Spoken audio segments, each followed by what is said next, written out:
Bonjour à tous, bienvenue dans ce nouveau tuto où je vous parle de Google Sheet. Je vais vous montrer comment vous pouvez vous y connecter via n8n et aussi je vais vous montrer les manipulations, les premières manipulations. Donc c'est vraiment un nœud qui est ultra important puisqu'il se retrouve dans énormément de workflows, vraiment dans un tas de cas de figure. Donc je vous le montre ici dans le début de cette série de tutoriels tout simplement parce que par la suite on va pouvoir s'en servir pour créer des workflows plus complexes. Donc pour connecter Google Sheet à n8n, c'est très simple. Vous allez prendre le nœud. Donc vous allez prendre un nœud Google Sheet, vous allez sur le petit plus, vous mettez Google Sheet et là vous allez le voir en dessous. Ensuite vous allez ici. Vous allez appuyer sur Credential et puis sur Create New Credential. Moi ce que je vais faire c'est que je vais juste appuyer sur le petit crayon. Vous allez voir ça apparaître. Donc ce lien là, on va s'en servir après. Et en fait c'est ces deux trucs-ci qu'on doit aller compléter. Maintenant qu'on a vu ça, on va aller sur Google Cloud Console. Google Cloud Console. Une fois que vous êtes ici, vous allez ici au-dessus dans sélectionner un projet et vous allez appuyer sur nouveau projet. De là vous créez un projet, vous l'appelez comme vous voulez, boum, créer. Et là vous attendez que ça se crée. Voilà, une fois que c'est créé, c'est assez simple, vous allez appuyer ici. Ok, là vous allez appuyer sur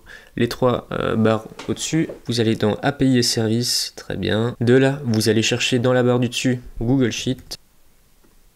Google Sheet API, vous appuyez sur activer. Voilà. Par la même occasion, vous allez prendre Google Drive, activer. Voilà, une fois que ça c'est fait, vous allez dans écran de consentement. Voilà.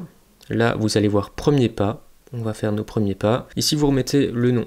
Donc, le nom de l'app. Donc, tuto YouTube. Ici, vous mettez votre adresse. Vous mettez suivant. Vous mettez cible externe. Vous mettez suivant. Vous mettez vos coordonnées. Hop. Là, vous mettez sur accepter. Vous continuez. Vous créez. Une fois que c'est créé, vous allez ici. Donc, créer un.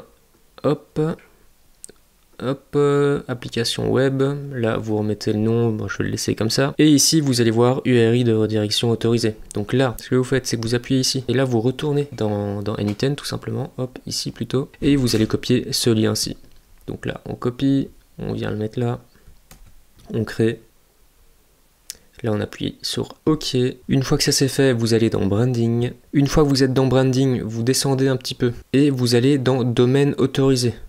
Vous appuyez domaine autorisé et là vous allez devoir aller chercher, soit si vous êtes sur n8n, bah vous mettez si vous êtes sur la version cloud de n8n, vous mettez n8n.io, soit vous allez directement dans votre instance n8n parce que vous avez peut-être self-host n8n tout simplement, et bien vous allez regarder dans votre URL, donc vous regardez ici et vous regardez un truc qui termine un petit peu en mode comme moi par exemple railway.app, ou si vous êtes sur Hostinger, ça doit être probablement hostinger.com, bref, et vous prenez ça, boum, vous le reprenez, vous le mettez ici. Les coordonnées du développeur, c'est bon. Et là, vous mettez enregistrer. Alors, si vous utilisez la version cloud de n8n, en fait, je crois que c'est plutôt n8n cloud. Mais en fait, ça, c'est un truc... De toute façon, vous pouvez le vérifier de la même manière. Vous allez dans votre instance et vous regardez ce qui est mis là. Ensuite, vous allez dans audience, puis vous appuyez sur add user, sur utilisateur test. Et là, vous mettez votre propre adresse mail. Boum, enregistrer. Maintenant qu'on a fait tout ça, il faut forcément remplir ces deux trucs-là. Donc, ce qu'on va faire, c'est qu'on va aller ici.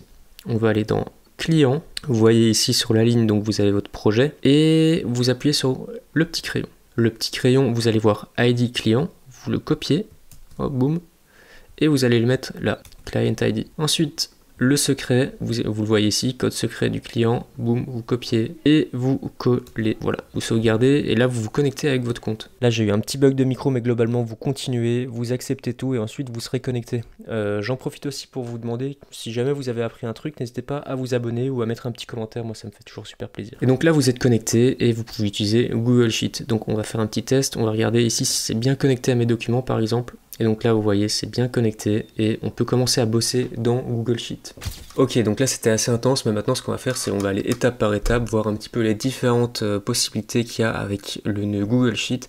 Et vous allez voir, c'est pas très très compliqué. Il faut juste comprendre, il faut juste savoir ce qui existe finalement. Donc, ce qu'on va faire, c'est qu'on va appuyer sur le petit plus là en haut. Hop, on appuie sur le petit plus. Là, on va chercher Google Sheet.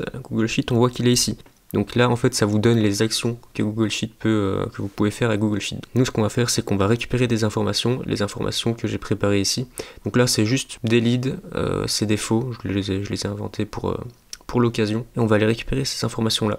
Donc là, vous mettez donc les credentials, vos identifiants qu'on a paramétrés juste avant. On voit que ici on va directement aller, donc on va sheet within document, donc ça veut dire que là quand on fait ça on va devoir mettre le nom du document. Donc là une fois que vous allez cliquer ici, normalement on va vous proposer les documents que vous avez. Voilà, donc là vous recherchez le titre de la feuille que vous voulez mettre à jour. Moi je l'ai appelé n8n tuto Google Sheet, donc NU10 Google tuto Google Sheet. Et ici, vous allez choisir la première feuille parce que je n'ai qu'une feuille. Et donc là, on va retourner et on va appuyer sur Execute Workflow. Donc, on va un petit peu analyser ce que ça fait.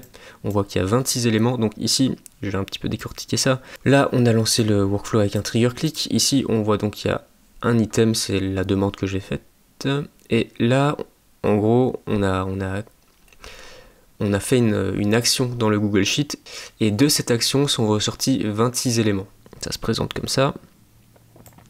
Donc à gauche, on a les exécutions des nœuds précédents. Et à droite, là, on a le résultat du nœud qu'on vient d'exécuter. Donc là, vous voyez bien, je vais le faire comme ça, vous voyez bien qu'il y a toutes les personnes de mon tableau. Ici, c'est ce qu'on appelle des variables. Et donc ici, en fait, ce que vous voyez, c'est que vous avez le nom des colonnes à chaque fois avec le contenu. Et donc ça veut dire que la première ligne, chaque fois, de votre sheet, ça va être considéré comme étant le nom de votre colonne. Donc ça, il faut bien le prendre en compte. Donc voilà, là on a récupéré des informations. Maintenant, imaginons que vous voulez rechercher des informations spécifiques dans votre tableau. Eh bien, vous pouvez le faire directement dans le même nœud. Donc vous voyez ici, il y a filtre, hop, et là, on va vous proposer le nom des colonnes. Imaginons que, voilà, moi j'ai envie de filtrer dans nom et j'ai envie que ça aille me rechercher uniquement, je sais pas, par exemple, Giro, boum, voilà. Et donc là, bien sûr, vous pouvez ajouter des filtres. Et ici en dessous, vous voyez un AND ou alors un OR. Et donc là, ça va déterminer si par exemple, si vous ajoutez un filtre, vous mettez prénom et vous voulez que le nom soit par exemple Nathalie. Et bien, quand vous faites ça, ici, vous dites en gros, est-ce que je veux que les deux filtres soient combinés ou alors tout simplement que l'un des deux doit correspondre. Pas plus, pas les deux, mais juste l'un des deux. On va supprimer ça pour l'exemple. On va exécuter le nœud. Et c'est parti. Et donc là, vous voyez bien, il y a juste Nathalie qui est ressortie. Bon, et maintenant, vous vous demandez peut-être comment on ajoute des éléments dans un Google Sheet. Bon, et bien, je vous ai préparé un petit exemple. Donc là, on voit que j'ai globalement créé des variables. Donc, c'est-à-dire qu'ici, vous voyez que j'ai une variable qui s'appelle nom et une variable qui s'appelle prénom. Ce que je vais faire, c'est que je vais envoyer ces variables dans les différentes colonnes, ici. Hop. Et comment on fait ça? Tout simplement, vous allez ici donc vous prenez un nœud Google Sheet, comme on a fait précédemment, vous mettez vos connexions. Ici, vous allez regarder dans Opération et vous allez mettre Append Row. De là, vous choisissez le nom de votre document, le nom de votre feuille, etc. Et là, ce que vous faites, c'est que vous prenez la variable et vous la glissez juste comme ceci. Donc là, vous voyez en dessous, ça donne la valeur brève, donc cette valeur-ci. Et vous faites la même chose pour prénom, et puis là, j'ai mis un petit hâte. Et ce qu'on va faire, c'est qu'on va exécuter le workflow pour que vous voyez l'ensemble et le résultat que ça donne dans le Google Sheet. Le workflow, il a été exécuté, vous voyez tout est passé en vert, et là on va dans le Google Sheet, et vous voyez ici, boum boum boum, les variables ont été ajoutées. Voilà, donc ça c'est pour ajouter. Sauf que quand vous travaillez avec des tableurs, souvent ce que vous voulez faire, c'est mettre à jour des données bien précises dans votre tableau. Par exemple, vous avez un tableau comme celui-ci, peut-être que vous voulez juste mettre à jour cette information-là, ou alors juste vous voulez mettre un truc au niveau de cette ligne-là. Donc là, ce que vous allez devoir faire, c'est procéder de cette manière-là. Donc je vous ai fait un petit exemple. Ici, on utilise les mêmes valeurs que précédemment, sauf que c'est dans ce nœud-ci que tout va changer. En gros, ce que vous faites, c'est que vous mettez vos identifiants, vous gardez tout comme ça, et ici dans Opération, c'est là que vous allez mettre Append or Update Row. Avant, on était juste dans Append Row. Donc là, vous mettez tout pour retrouver votre feuille, etc. Et quand vous voyez ici Mapping Column Mode, vous choisissez toujours Map Each Column Manually. Donc vous cliquez là-dessus. Il va vous montrer donc vos différentes colonnes et il va aussi vous dire bon voilà sur quelle colonne tu veux que ta valeur matche. Et moi globalement je vais essayer de faire matcher cette valeur-ci avec la colonne des noms. Donc en gros ici dans ma variable gbreb, et ben je vais essayer d'aller retrouver tout simplement cette ligne-ci, la ligne 28. Ce qu'on va faire c'est qu'on va mettre à jour par exemple les informations, la société ou le poste. Le téléphone 00, puis la société on va mettre et on va lancer le process. Boum boum boum. Et ici vous voyez que la ligne a été mise à jour. Voilà. Maintenant imaginons qu'on veut supprimer une page. Hop, on va faire l'exercice et après ce sera à vous d'un petit peu essayer ce que vous pouvez faire. Mais donc voilà, si vous voulez supprimer par exemple ou nettoyer un petit peu votre sheet, vous pouvez tout simplement procéder comme ça. Donc dans Opération, vous prenez Clear, ici vous remettez vos trucs, et là vous décidez Clear Whole Sheet, donc toute la feuille, ou alors les colonnes ou les lignes ou un truc spécifique. Moi je vais dire de tout supprimer sauf la première ligne, et puis donc on va voir ce que ça va donner. Et voilà, donc là normalement je mets à jour et il n'y a plus rien. Voilà, avec ça vous avez déjà une très bonne base pour commencer à faire des automatisations, etc. Donc si vous avez appris quelque chose, n'hésitez pas à vous abonner, à mettre un like et un commentaire, surtout si vous avez des questions, n'hésitez pas à les poser. Si jamais vous avez un projet IA, il y a aussi un lien dans la description, n'hésitez pas à aller jeter un coup d'œil et on se dit à bientôt, ciao.